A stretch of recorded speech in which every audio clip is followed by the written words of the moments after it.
नमस्कार, आपके साथ मैं रोहित कुमार। आप न्यूज़ फॉर नेशन पर हैं। बिहार में दो बाहुबली एक ही पार्टी के आमने सामने हो गए हैं।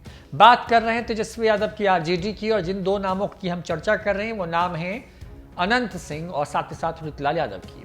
अब ये दोनों आमने सामने क्यों हो गए हैं, इस पर आपको हम विस्तार से बताएं। उसके पहले बता दें कि पटना में ये दोनों अब आमने सामने होने वाले हैं और दोनों ने तेजस्वी यादव के सामने शर्त रख दी है। दोनों अपने लिए कुछ मांग रहे हैं तेजस्वी यादव से, और मांग क्या रहे हैं तो एमएलसी का पटना जिले के अंदर जो चुनाव होना है, जो कि त्रिस्तरीय पंचायत चुनाव के बाद जो पंचायत प्रतिनिधियों द्वारा चुना जाना है जिनको, उनके आधार पर जो चुनाव होने हैं 24 सीटों पर बिहार में, उसमें पटना वाली सीट पर नजर अनंत सिंह की भी है और नजर ऋतुलाल यादव की भी है।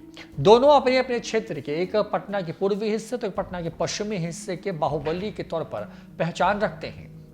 बड़ी बात यह है कि मोकामा से कई बार जीत करके आए अनंत सिंह जहां इस सीट पर दावा कर रहे हैं अपने परिवार के लिए, तो दूसरी तरफ परिवार का मतलब है कि उनके करीबियों के लिए, तो दूसरी तरफ ऋतुलाल यादव अपने भाई के लिए ही सीट मांग रहे हैं। अब देखना होगा कि तेजस्वी यादव के सामने सिक्का किसका चलता है और लालू यादव के सामने किसको जो है वो टिकट मिलता है या किसको सिंबल मिलता है और जीतता कौन है। अब ऋतुलाल यादव और अनंत सिंह का पलड़ा किस तरीके से भारी है और वहां पर कौन जो है किसके लिए चाह रहा है, इस पर विस्तार से बात करते हैं। तो अनंत सिंह की बात करते हैं तो अनंत सिंह दो लोगों के लिए ये पैरवी लगा रहे हैं, यानी कि अगर उनको ये सिंबल मिलता है तो दो लोग उनके खाते में।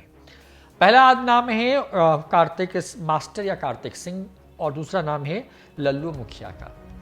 ये दोनों अनंत सिंह के बेहद करीब हैं। 47 वाले मामले में भी इन लोगों का नाम आया और उस नाम में बताया जा रहा था कि इनके घर पे छिपे हो सकते हैं, कभी था कि फरार चल रहे हैं, इस तरह की तमाम चीज़ें चलती रही हैं। दूसरी तरफ ऋतुलाल यादव जो हैं वो, क्योंकि साल 2015 में जब एमएलसी के चुनाव हुए थे तो जेल में वो बंद थे, निर्दलीय प्रत्याशी के तौर पर जो है वो जीत करके आ गए, विधान परिषद पहुंच गए। उसके बाद जब साल 2020 में विधान सभा का चुनाव हुआ तो उस विधानसभा चुनाव में उनकी पार्टी वो न सिर्फ जीत करके आए बड़े मत से और बीजेपी के प्रत्याशी को हराया, बल्कि उनका दबदबा भी दिखा। अब ऐसे में जो ऋतुलाल यादव हैं वो अपने भाई पिंकू यादव के लिए जो है वो ये टिकट मांग रहे हैं। साल 2015 में पिंकू यादव, जब ऋतुलाल यादव एमएलसी बन गए थे तो निर्दलीय प्रत्याशी के तौर पर उसी विधानसभा यानी दानापुर विधानसभा से वो निर्दलीय प्रत्याशी के तौर पर चुनाव भी लड़े और वहां पर उनको अच्छा खासा वोट भी आया। अब दोनों अपने अपने अंदाज के लिए, अपने अपने काम के लिए जाने जाते हैं। दोनों की छवि बाहुबली वाली है, तो दोनों अपने अपने लोगों के लिए ये जो टिकट है वो मांग रहे हैं। बिहार की 24 सीटों पर चुनाव होने हैं। अधिसूचना जो है कभी भी जारी हो सकती है। बताया जा रहा है कि मार्च में किसी भी वक्त जो है चुनाव हो सकते हैं। बिहार की कुल 24 सीटें हैं। अब पेंच कहाँ फंसा हुआ है, तो पेंच एक तरफ फंसा हुआ है आपको एनडीए के अंदर में सीट शेयरिंग का फॉर्मूला क्या होगा। बीजेपी और जदयू बराबरी पर मांगती है या बीजेपी बड़ी पार्टी के तौर पर है तो वो ज़्यादा लेगी। मुकेश सहनी की वीआईपी पार्टी और हम का क्या होगा, ये बहुत वहाँ पे भी खिचड़ी पकड़ रही है, अड़चन जैसी स्थिति है। तो दूसरी तरफ तेजस्वी यादव की अगुवाई में जो महागठबंधन है उसमें कांग्रेस से कोई रायशुमारी हुई नहीं है। फिलहाल 9 लोगों के नाम लगभग तय हो चुके हैं, लिस्ट है, उनको तय दिया गया कि आप तैयारी करिए। और दूसरी तरफ जो है एक तरफ जो लेफ्ट पार्टी है वो भी अभी चुनाव लड़ना चाहती है, तो अपने अपने तरीके से दावे जो है वो किए जा रहे हैं।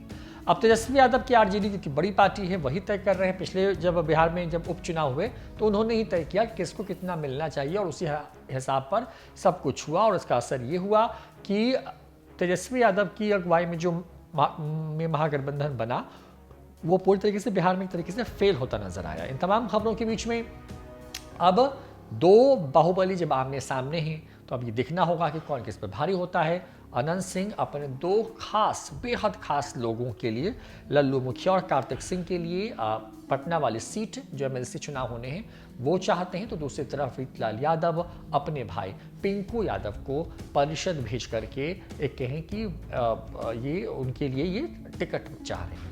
अब मिलता किसको है, यानी कि एक अनाज 100 बीमार वाली कहानी आपने पहले भी सुनी है। कुछ कुछ उसी तरीके की स्थिति होने वाली है बिहार में। अब इस पे ये स्पष्ट नहीं हो पा रहा है कि आखिर जीतेगा कौन, किसको सिंबल मिलता है और कौन किसको देगा, ये बड़ा सवाल है। इन तमाम खबरों के बीच में बता दें कि साल 2005 में ये सीट यानी कि जो पटना वाली एमएलसी सीट है वो अनंत सिंह के परिवार में उनके भाई के पास थी। उसके बाद अनंत सिंह विधायक हो गए, उसके बाद इसका सिलसिला आगे इस तरीके से बढ़ा। उसके बाद रीतल यादव ने इस पर कब्जा कर लिया और इस तरीके से पटना की सीट जो है आरजेडी, आज वाली जो आरजेडी आप कह सकते हैं, जिनके दोनों आरजेडी से हैं, तो लगभग इन्हीं के पास से साल 2005 के बाद से लगभग रही है। निर्दलीय के तौर पर रहे या फिर अब अनंत सिंह के शामिल होने के बाद से या उनके विधायक हैं तब।